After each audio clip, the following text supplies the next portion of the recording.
پی ټی ای له طرفه تاسو فری پیکج چې دی دا هم حاصلولی شئ او تاسو ته فری موبایل چې دی دا هم میلویدی شي. دغه شانتې په سکولونو او په کالجونو کې چې دی د شپږو میاشتو دپاره به انټرنیټ چې دی دا به هم فری ورکوي. د څه د وجې نه ورکوي؟ پی ټی ای چې دی د هغو د صارفینو تعداد چې دی هغه د 20 کروڑ نه چې دی د هغې نه سیوا شو، نو د هغې په خوشحالۍ کې چې دی دغه پیکج ورکوي او فری موبایل چې دی دا ورکوي. فری موبایل چې دی هغه به ګلګت بلتستان په کشمیر کې چې دی هلته کې به زنانو له ورکوي د قرآن اندازۍ په تر باندې.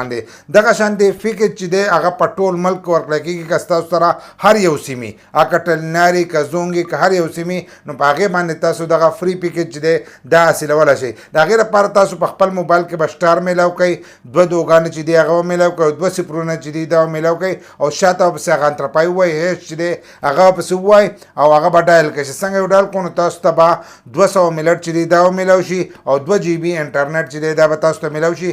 دا به تاسو ته د یوې ورځې دپاره میلاویږي او دا خالی د 20 جون دپاره دی. په 20 جون باندې چې دی دا به تاسو ته میلاویږي. د دې نه اخوا چې دی دا پیکج تاسو ته نشي میلاویدلی. او فری موبایل او دغه سیسټم چې دی دا خو په ګلګت بلتستان او په کشمیر کې چې دی هلته کې به زنانو ته میلاویږي او په کالجونو یونیورسټۍ کې چې دی په هغې کې به د شپږو میاشتو دپاره چې دی فری وای فای چې دی دا به ورکړی کېږي.